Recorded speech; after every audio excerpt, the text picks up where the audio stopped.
తల్లిదండ్రులు కావాలని మీ కలను నెరవేర్చుకోండి హెగ్డే ఫెర్టిలిటీ సెంటర్ ద్వారా ఉచిత మొదటి కన్సల్టేషన్ పొందండి. శ్రీలక్ష్మి గారు మిమ్మల్ని ఇంత అందమైన హాస్యం పండించొచ్చనే ఆ జీనియస్ ఐడియా అది జంధ్యాల గారిది అంటారా మీదంటారా అంతకుముందు ఎవరిదైనా?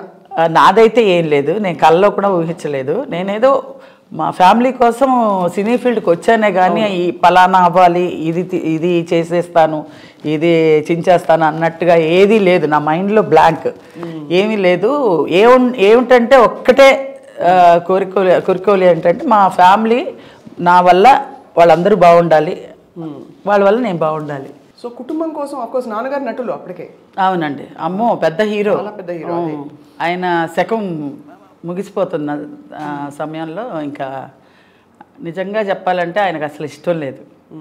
ఇండస్ట్రీకి వచ్చి ఇంత పేరు తెచ్చుకున్న తర్వాత ఈ మాట అంటే ప్రేక్షకులకి కష్టం వేస్తుందేమో, కానీ నాకు మా నాన్నగారికి ఎందుకంటే సినిమా ఫీల్డ్ గురించి బాగా తెలుసు కాబట్టి వద్దమ్మా, ఎందుకు ఆడపిల్లవి కష్టపడాలి వెళ్ళి అనేవారు. అంటే మరి పరిస్థితులు కొలిక్కి రావట్లే కదా నాన్న, ఏం చేయాలి అని అంటే నేను నా చేతకానితనమే కదా నిన్ను ఈ మాటలు ఆడిస్తుంది అన్నారు. అంటే అలా అని కాదు, నాకు తెలీదు, నా మాట్లాడడం అంత పెద్ద మాటలు కూడా నాకు తెలీదు, అమ్మ ఏదో చెప్తుంది అది చేయాలి అంతే, వేరేం లేదు. నాకు నా బదులు ఎవరైనా చేసినా కూడా పర్వాలేదు, మా రాజేష్ కానీ ఎవరైనా మా అక్క కానీ ఎవరైనా చేసినా కూడా పర్వాలేదు అంటే, లేదు మా అక్క అయితే అసలు చేయను, నాకు సినిమా ఇండస్ట్రీకి నాకు సంబంధం లేదు. మా తమ్ముడు చాలా చిన్నోడు రాజేష్ గారు, ఇంకా నేనే ఫేమ్లో కనపడుతున్నాను అనమాట. ఇంకా నా ఫ్రేమ్లో నేనే కనపడుతున్నాను, నేనే ఒంటరిగా ఇంకా రెడ్ హ్యాండ్గా దొరికిపోయాను మా అమ్మగారికి.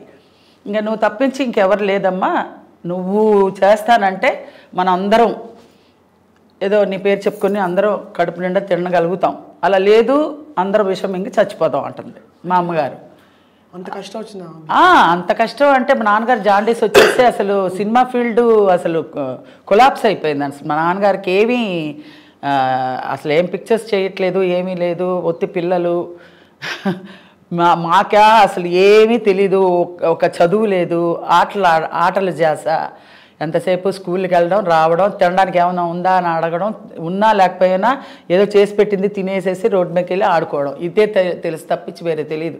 మా నాన్నగారు అంత గారాభం, చెప్పరు పిల్లలకి చదువు చెప్పించయ్యా, పిల్లలకి ఏదైనా దారి చూపించయ్యా, డబ్బులు ఏమన్నా ఎలా అయినా సంపాదించడానికి ఒక మంచి సత్యనారాయణ గారు, అది వరకు రోజులు ఎస్వి రంగారావు గారు ఉండేవారు. ఆ ఎస్వి రంగారావు గారి క్యారెక్టర్ ఆర్టిస్టులు ఏమన్నా క్యారెక్టర్గా చెయ్యి అంటే క్యారెక్టర్ అంతా చెయ్యండి, నేను హీరోగానే ఉండిపోతాను, అమర్నాథ్ అంటే అమర్నాథ్గానే ఉంటాను, నేను క్యారెక్టర్స్ చస్తే మరీ చేయను అంటే కుటుంబం ఎల్లబుచ్చడం ఎలాగా అంటారు మా అమ్మగారు. అంటే లేదు ఎలాగైనా సరే నేను చెయ్యనుగాక చెయ్యను. అది వరకు రోజుల్లో క్యారెక్టర్ అడగాలంటే చాలా నామోష్కి. అవును, ఆత్మాభిమానాలు. టి రామారావు, నాగేశ్వరరావు, వీళ్ళిద్దరికి ఈక్వల్గా మా నాన్నగారు ముగ్గురు ఈక్వల్ హీరోస్. అది వరకు రోజుల్లో అన్ని మంచి సినిమాలు చేశారు, చాలా మంచి మంచి సినిమాలు చేశారు, 100 సినిమాలు చేశారు.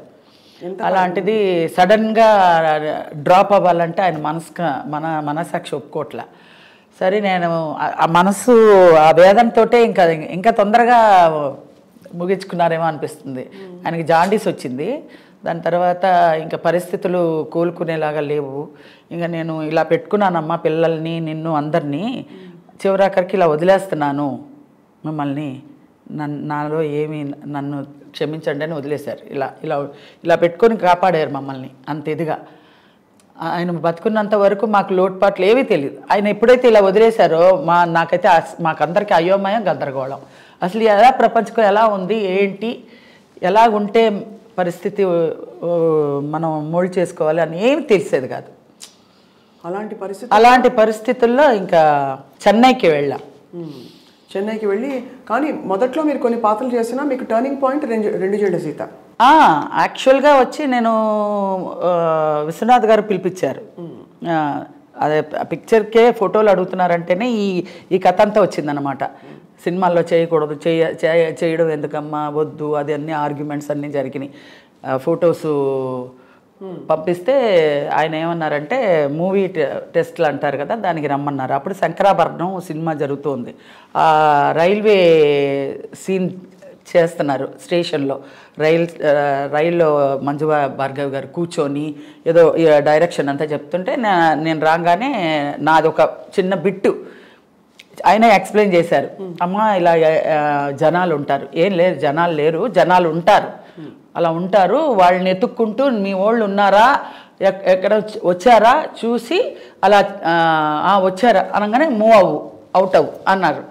ఏమీ తెలీదు, ఆయన ఎలా చెప్పారో అలా చేసేసాను. ఓకే అనేసారు. శుభోదయం సినిమాకి ఓకే అయిపోయాను హీరోయిన్గా. కొబ్బరికాయ కూడా కొట్టాను నేను, చంద్రమోహన్ గారు అంతా కొబ్బరికాయ కొట్టి పూజ హీరోయిన్గా బుక్ చేసేసారు. అన్నీ అయిపోయింది. మా నాన్నగారు పోయారు ఇక్కడ. ఇంకా పోవడంతో ఇటు వచ్చేసాం. ఇంకా రావడంతో ఇంకా అవన్నీ తంతులు గింతులు అవన్నీ ఉంటాయి కదా, అవన్నీ అవ్వడానికి ఇంకా చాలా ఇది మధ్యలో డిస్కంటిన్యూ లాగా అయిపోయింది. దాంతో అమ్మాయి సులక్షణ పెట్టేశారు. నాది అలాగా అలా వచ్చి అలా వెళ్ళిపోయింది. అలాగా హీరోయిన్ పాత్ర.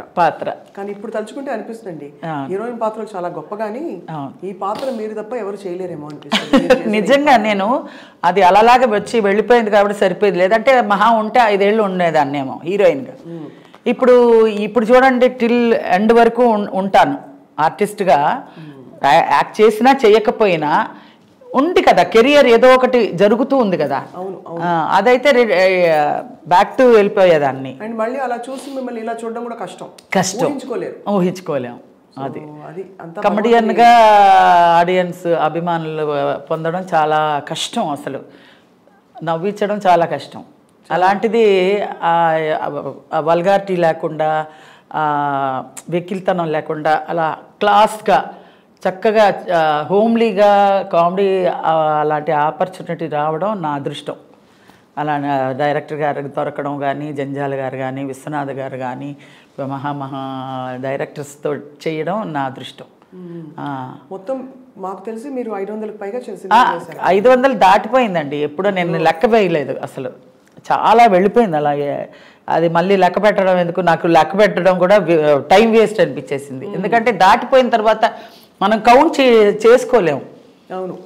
ఇప్పుడు విశ్వనాథ్ గారి ఆపర్చునిటీ మిస్ అయ్యాక గ్యాప్ వచ్చిందన్నారు. అవును. ఆ గ్యాప్లో తర్వాత మీరు తేరుకుని బయటకు వచ్చి మళ్ళీ మీకు ఇతర ఆపర్చునిటీస్ రావడం ఎప్పుడు మొదలైంది? మళ్ళీ మా నాన్నగారు పోయాక మళ్ళీ వచ్చానే. ఫిబ్రవరి మార్చిలో పోయారు. పోయిన 1980లో అవును ఇవన్నీ జరుగుతూ ఉన్నది. 1980లో రావడం పోవడం ఇవన్నీ జరుగుతుంది. నేను ఎంటర్ అయ్యిందే 1980లో. ఇప్పుడు 41 years ఇండస్ట్రీకి వచ్చి. ఇంకా 41 yearsలో కనిపిస్తున్నారు.